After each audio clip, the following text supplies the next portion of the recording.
still we couldn't look for excuse. Bob Hurd on to replace Greening, who's affected by severe cramps.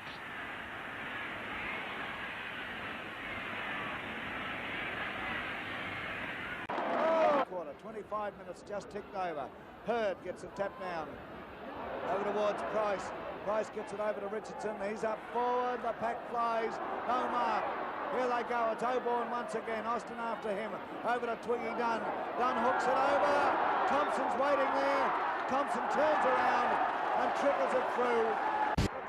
We've now been playing 4 minutes of the first term and no score on the board as yet. Up they fly. Hurd taps to the back of the pack. Trimmon's in there also. Picked up and snapped by Wade Richardson. Now it's Max Richardson's turn. He snaps back over his head. And a good goal kicked by Max Richardson of Collingwood for the first score. 22 minutes of play gone in this final turn. Tap down was Hurd's way, taken by Twiggy Dunn, and he's banged it through.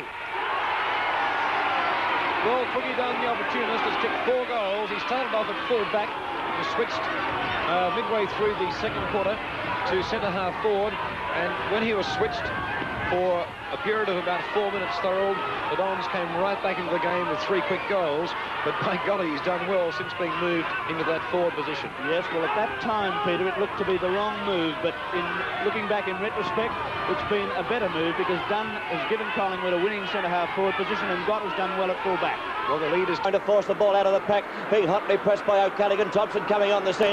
He upset Keogh completely. His hand pass from Thompson now finding Barry Price. Price going upfield. He's going up towards the half-forward flank area. Hand pass to Big Jenkins. Should hand pass it quickly. He does so. Up toward Big Bob Hurd. He should get it moving. Bob Hurd now straightens up. Shoots at goal for Collingwood. And looks like, no, he's just goal because Bob Hurd was in the square. They fly high. Duel spoiled. It's on the turf. Atkinson using strength against Ben Waite. Hurd hand passes out to Wayne Richardson from the forward pocket on the wrong foot. He hooks at goal. It's going on its way.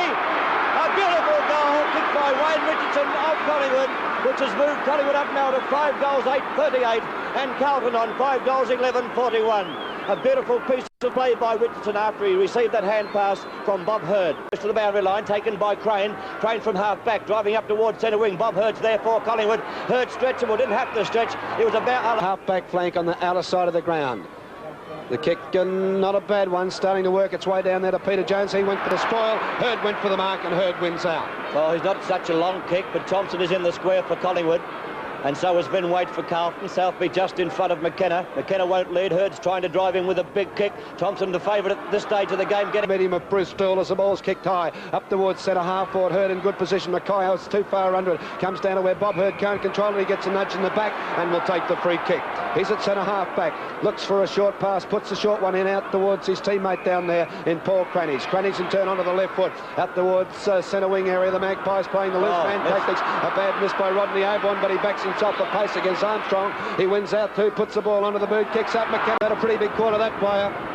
But it's back to the back pocket area for Collingwood. Jeff Clifton in command as he puts the ball high. Mackay in front, Hurd from behind. Salmon's there also, but it's Bob Hurd who brings it down. Half back flank, Hurd looks around, looks for the chance of the short pass.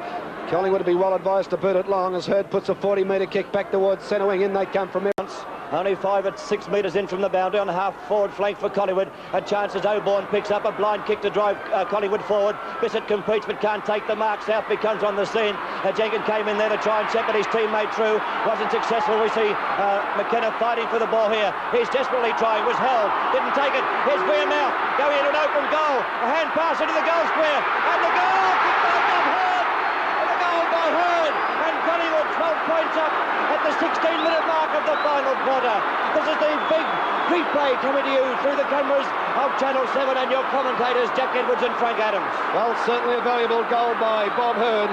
Good play there by Ronnie Weirmouth. Looked for a while like he might have blazed away at goal, but he saw Hurd and slammed the big hand pass right into the centre of the square, and Hurd put, as Jack told you, Collingwood 2 goals ahead. I might pay tribute at this stage too to the fine play of Rodney Oborne in the last quarter. Since being shifted to the centre, he's continually driven Collingwood into attack. But it's back.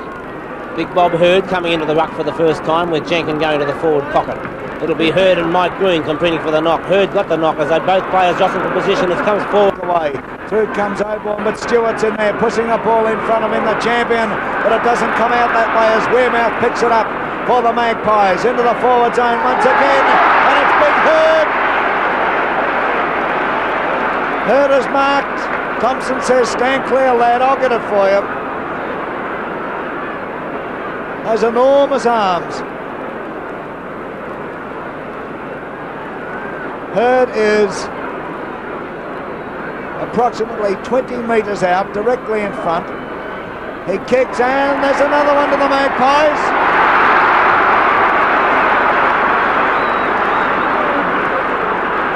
Big Bob Hurd takes Collingwood to 8-7 as he kicks his first. Richmond 3-4. Well, there's a 5-3 break, and I'm certain that Neil Mann at the moment is particularly pleased with the way his moves have come off. Well, they've got to keep going, Bobby. Oh, undoubtedly, Mike. This game's not over by any stretch of imagination, as Richmond have often given sides big starts, and with their great determination, the way that Richmond keep boring in all the time, they'll get back into the game. As we see Green coming across, get it down, but Collingwood have got it covered again as Wearmouth picks it up. A hand pass to Dean, and Collingwood stream down the ground as a high kick by Dean goes towards Hurd, and up goes Hurd again, and Hurd takes his second mark in a matter of 30 seconds, and he has the chance of kicking his second goal in just that time.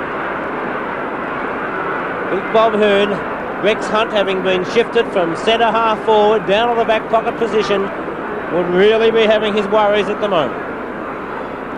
Hurd, 40 metres out from goal, as he kicks it right through the centre. He makes no mistake, Hurd, as he puts Collingwood further ahead with his second goal. In a minute and a half from Collingwood. As Carter, not a good looking kick, it's swinging close to the boundary line. Big Hurd came across, but he couldn't take the mark. It could be a free kick to Hurd, it is. Neil Baum coming across well after the ball, unnecessarily pushed Hurd in the back as Hurd had already missed the mark, and it was through for 1 point. Hurd tries to go across the face of goal, but kicked the ball through the points and has to come across and come out this side of the ground. Neil Baum on the mark. Bob Hurd retrieving the ball to put the ball back into play for Collingwood, with Collingwood at the moment 10-7, leading Richmond 3-5 as Hurd puts it up. Carter made a great attempt to mark. Walsh came out, was held, but called play on as Bissett didn't look for any free kicks. He wasted no time at all. Max Richardson fell at the vital stage. It came off his boot and trickled over the line for a throw-in the dead centre of the ground. George Bissett really rising to the occasion like many Collingwood players, and being a great player, easily the best rover so far. Time on in the second quarter, 25 and a half minutes gone. Hurd goes up there. The tap away comes. A chance for Collingwood to get out of trouble now as Salmon drives to the weak position on the stand. 9-11-65, back to 16 points of difference in favour of Collingwood. The ball driven out and marked there by Wayne Richardson, the Magpie skipper. On the half-back flank on the outer side of the ground, drives to the wing position. Here's a go, Dean and Sheedy. Oh! And Dean will get the free.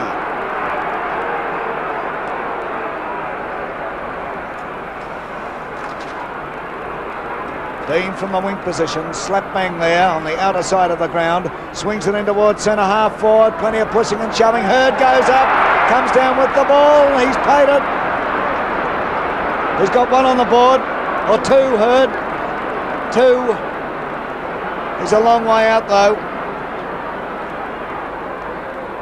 It's on its way, not a very... Have been slowly worn down by a very powerful side as Dill goes up with Hurd. Hurd hits it out again to Wearmouth. Wearmouth boots them into attack downfield. Out comes Brown. In front Dill. Dill steadies and sends a long one down towards centre half forward where it's all Hurd. Mark number 14.